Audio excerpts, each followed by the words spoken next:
Assalamualaikum warahmatullahi wabarakatuh. Bismillahirrahmanirrahim. Alhamdulillahi rabbil alamin. Allahumma salli ala sayyidina Muhammadin wa ala ali sayyidina wa maulana Muhammad. പ്രിയപ്പെട്ടവരെ, ഇമാം നവവി റളിയല്ലാഹു അൻഹുവിൻ്റെ പ്രസിദ്ധമായ ഗ്രന്ഥം റിയാദുസ് സാലിഹീൻ പഠനത്തിലാണ് നമ്മളുള്ളത്. അള്ളാഹുവിൻ്റെ നിരീക്ഷണത്തെക്കുറിച്ചായിരുന്നു നമ്മുടെ കഴിഞ്ഞ ക്ലാസ്സുകളിലെ ചർച്ചാ വിഷയം. ഒരു വിശ്വാസിക്ക് എപ്പോഴും ഉണ്ടാകേണ്ട പ്രധാനപ്പെട്ട ഒരു ബോധ്യമാണ്, ഓർമ്മയാണ് അള്ളാഹുവിൻ്റെ നിരീക്ഷണം എന്നുള്ളത്. അതിൻ്റെ അടിസ്ഥാനത്തിലായിരിക്കണം നമ്മൾ ഓരോ കാര്യങ്ങളും തീരുമാനിക്കുന്നതും മുന്നോട്ട് പോകേണ്ടതും. നമ്മൾ അവസാനം പറഞ്ഞ ഹദീസിൽ വളരെ വ്യക്തമായിട്ട് റസൂലുള്ളാഹി സ്വല്ലല്ലാഹു അലൈഹി വസല്ലമ തങ്ങൾ നമ്മെ പഠിപ്പിക്കുന്നുണ്ട്, നമ്മൾ അള്ളാഹുവിനോടുള്ള നമ്മുടെ ബാധ്യതയിൽ, അല്ലെങ്കിൽ അള്ളാഹുവിനെ നമ്മൾ എത്രത്തോളം സൂക്ഷിക്കുന്നോ അതനുസരിച്ച് അള്ളാഹു നമ്മെ ഏറ്റെടുക്കും എന്നുള്ളത് കൃത്യമായിട്ട് ആ ഹദീസിൽ പഠിപ്പിക്കുന്നുണ്ട്. അതോടൊപ്പം തന്നെ കഴിഞ്ഞ ക്ലാസ്സിൻ്റെ അവസാനത്തിൽ അതിനുശേഷം ബഹുമാനപ്പെട്ട ഇമാം നവവി റളിയല്ലാഹു അൻഹു പറയുന്നത് കാണാം. ബഹുമാനപ്പെട്ട തിർമിദി ഇമാമിൻ്റെ റിപ്പോർട്ടിൽ മറ്റൊരു തിർമിദി ഇമാം തന്നെ കൊണ്ടുവന്ന ഈ ഹദീസിൻ്റെ മറ്റൊരു റിപ്പോർട്ട് കൂടെയുണ്ട്. അതിൽ കുറച്ചുകൂടെ വിശദമായിട്ട് ആ കാര്യം പറയുന്നുണ്ട്. ഇഫ്ഫദില്ലാഹ തജിദ്ഹു അമാമക, നീ അള്ളാഹുവിനെ കൃത്യമായിട്ട് സൂക്ഷിക്കുകയാണെങ്കിൽ, എന്ന് പറഞ്ഞാൽ അള്ളാഹു പറഞ്ഞ കാര്യങ്ങളെ കൃത്യമായി പരിഗണിക്കുകയാണെങ്കിൽ, തഅറഫ് ഇലല്ലാഹി ഫിർ റഖാഇ യഅരിഫുക ഫിശ്ശിദ്ദതി, അതായത് നിനക്ക് സമ്പൽ സമൃദ്ധി ഉണ്ടാകുന്ന സമയത്തും അള്ളാഹുവിനെ നീ എന്ത് ചെയ്യണം? കൃത്യമായി അറിയണം, അതനുസരിച്ച് പ്രവർത്തിക്കണം, അള്ളാഹുവിനെ സമ്മതിക്കണം. അള്ളാഹു ഉണ്ട് എന്നുള്ള ആ ബോധ്യത്തിൽ നിന്ന് നമ്മൾ ഒരിക്കലും മാറിപ്പോകരുത് എന്നർത്ഥം. പലപ്പോഴും മനുഷ്യർക്ക് സംഭവിക്കുന്ന ഏറ്റവും പ്രധാനപ്പെട്ട ഒരു വീഴ്ചയാണത്. നമ്മൾ സാമ്പത്തികമായിട്ട് നമുക്ക് അഭിവൃദ്ധി ഉണ്ടാകുന്ന ഘട്ടത്തിൽ അള്ളാഹുവിനെ മറക്കും. നോക്കൂ, നമ്മൾ റസൂലുള്ളാഹി കൃത്യമായി പറയുകയാണ്, സാമ്പത്തിക അഭിവൃദ്ധിയുടെ ഘട്ടത്തിലും അള്ളാഹുവിനെ നീ കൃത്യമായി അള്ളാഹു പറഞ്ഞ നിയമങ്ങളെ തെറ്റാതെ ജീവിതത്തിൽ പകർത്തുകയാണെങ്കിൽ അള്ളാഹു നിന്റെ പ്രയാസഘട്ടത്തിൽ നിന്റെ കൂടെ ഉണ്ടാകുമെന്നാണ് പറയുന്നത്. വഅലം അന്നമാ അഖ്താക ലം യകുൻ ലിയുസീബക, അള്ളാഹു നിനക്ക് സംഭവിക്കരുത് എന്ന് കണക്കാക്കിയ ഒന്നിനെ മറ്റാർക്കും അത് നിന്നിലേക്ക് എത്തിക്കാൻ കഴിയില്ല. അതായത് പിന്നാലിന്ന രോഗം നിനക്ക് അള്ളാഹു ഉണ്ടാകൂല എന്ന് കണക്കാക്കിയിട്ടുണ്ടെങ്കിൽ പിന്നെ ആ രോഗം തരാൻ വേറെ ആർക്കും കഴിയില്ല എന്നർത്ഥം. ഒമാ അസാബക ലം യകുൻ ലിയുഖ്തിഅക, നിനക്ക് വല്ല പ്രയാസവും എത്തിയിട്ടുണ്ടെങ്കിൽ, അള്ളാഹു കണക്കാക്കിയിട്ടുണ്ടെങ്കിൽ അതിനെ തടുക്കാൻ വേറെ ആർക്കും കഴിയുകയുമില്ല. വഅലം അന്നൻ നസ്റ മഅസ് സ്വബ്രി വഅന്നൽ ഫറജ മഅൽ കർബി വഅന്ന മഅൽ ഉസ്രി യുസ്റാ, നമ്മൾ അള്ളാഹുവിൻ്റെ മാർഗത്തിൽ ക്ഷമിക്കുന്നിടത്താണ് അള്ളാഹുവിൻ്റെ സഹായമുള്ളത്. പ്രയാസങ്ങളെ സഹിക്കുന്നിടത്താണ് അള്ളാഹു നമുക്ക് ജീവിതത്തിലെ മറ്റുള്ള എളുപ്പത്തിൻ്റെ വാതിലുകൾ തുറന്നു തരിക.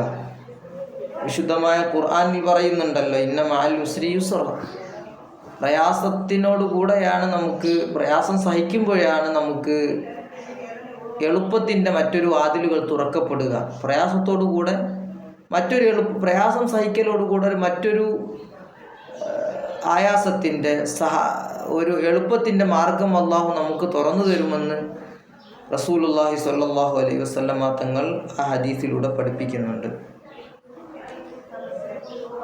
ഇനി ഈ അധ്യായത്തിലെ 4-ാമത്തെ ഹദീസിനെ കുറിച്ചാണ് നമുക്ക് പറയാനുള്ളത്. ബഹുമാനപ്പെട്ട അനസ് റളിയല്ലാഹു അൻഹു റസൂലുള്ളാഹിൻ്റെ ഖാദിമായിട്ട്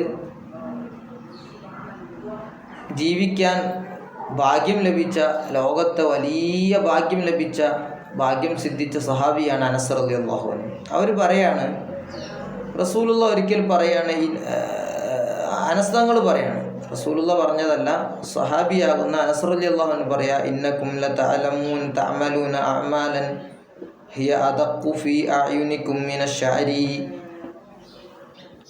തൻ്റെ കൂട്ടുകാരോട് അല്ലെങ്കിൽ ആ കാലത്ത് ജീവിക്കുന്നവരോട് പറയാണ്, നിങ്ങൾ ചില കർമ്മങ്ങൾ ചെയ്യുന്നത് കാണുന്നു നിങ്ങളൊക്കെ. ആ കർമ്മങ്ങൾ നിങ്ങൾക്ക് വളരെ നിസ്സാരമാണ് എന്ന് പറഞ്ഞാൽ അത്ര നല്ലതല്ലാത്ത ചില കാര്യങ്ങൾ നിങ്ങൾ ചെയ്തു കാണുന്നുണ്ട്. നിങ്ങൾ അത് വളരെ നിസ്സാരവൽക്കരിക്കുകയും ചെയ്യുന്നു. എത്രത്തോളം? ഹിയ അദഖു ഫീ അഅയുനികും മിനശ്ശഅരി. ഒരു മുടി നാര്, മുടിയുടെ ഒരു നാരിനോട് നമ്മൾ അതിനെന്ത് വിലയാണ് നമ്മൾ കൽപ്പിക്കുക? അതുപോലെയാണ് നമ്മൾ, അനസ് റളിയല്ലാഹു അൻഹു പറയുന്നത്, നമ്മൾ ഇക്കാലത്ത് പല പ്രവർത്തനങ്ങളും ചെയ്യുന്നത് അതുപോലെയാണ്, വളരെ നിസാരവൽക്കരിച്ചുകൊണ്ട് ചെയ്യുന്നുണ്ട്. അതേസമയം കുന്നാ നഅുദുഹാ ഫീ അഹ്ദി റസൂലില്ലാഹി സ്വല്ലല്ലാഹു അലൈഹി വസല്ലം മിനൽ മൂബിഖാത്തി. ആ കാര്യങ്ങളൊക്കെ ഞങ്ങൾ നബി സല്ലല്ലാഹു അലൈഹി വസല്ലമ തങ്ങൾ ജീവിച്ചിരിക്കുന്ന സമയത്ത് വളരെ വലിയ തിന്മകളായി, തെറ്റുകളായി കണക്കാക്കിയിരുന്നതാണ്. അതിനെയാണ് നിങ്ങൾ വളരെ നിസ്സാരവൽക്കരിച്ച് ഇപ്പോൾ ചെയ്തുകൊണ്ടിരിക്കുന്നത് എന്ന് സങ്കടപ്പെട്ടുകൊണ്ട് ബഹുമാനപ്പെട്ട അനസ് റളിയല്ലാഹു അൻഹു പറയുന്നു. അപ്പോൾ ഇത് നോക്കണം, റസൂലുള്ളാഹിൻ്റെ കാലം കഴിഞ്ഞിട്ട് കൂടുതൽ വർഷമായിട്ടില്ല, ഒരു 40 വർഷത്തിന് ശേഷമുള്ള ഒരു അവസ്ഥയാണ്. സമാനമായൊരു അനുഭവം ആയിഷ ബീവി റളിയല്ലാഹു അൻഹ കൂടെ പങ്കുവെക്കുന്നുണ്ട്. അപ്പോൾ പറഞ്ഞു വരുന്നത്, നിസാരവൽക്കരിക്കരുത് മതത്തിലെ കാര്യങ്ങളെ. അള്ളാഹു എല്ലാ കാലത്തും ഉണ്ട്, നിയമങ്ങൾ എല്ലാ കാലത്തും നിയമങ്ങൾ തന്നെയാണ്, അതിൽ മാറ്റമില്ല. അപ്പോൾ കാലം മാറുന്നതിനനുസരിച്ച് നമുക്ക് ഹറാമുകൾ വളരെ നിസ്സാരമായി മാറുകയാണ്.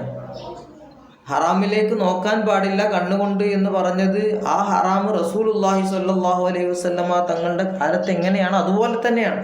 നിങ്ങൾ നോക്കൂ, ബഹുമാനപ്പെട്ട കണ്ണിയത്ത് ഉസ്താദാണെന്ന് തോന്നുന്നു, ഒരിക്കൽ കണ്ണിയത്ത് ഉസ്താദ് എന്ന് പറഞ്ഞാൽ നമ്മുടെ വായക്കാട്, മലപ്പുറം ജില്ലയിലെ വായക്കാട് ജീവിച്ച മഹാനാണ്. കണ്ണിയത്ത് ഉസ്താദാണെന്നാണ് എൻ്റെ ഓർമ്മ. ഏതായാലും അദ്ദേഹം ഒരിക്കൽ പറയുന്നുണ്ട്, ഓടിക്കോളൂ, അങ്ങാടിയിൽ സ്ത്രീകളെ കണ്ടു എന്ന് പറഞ്ഞിട്ട്.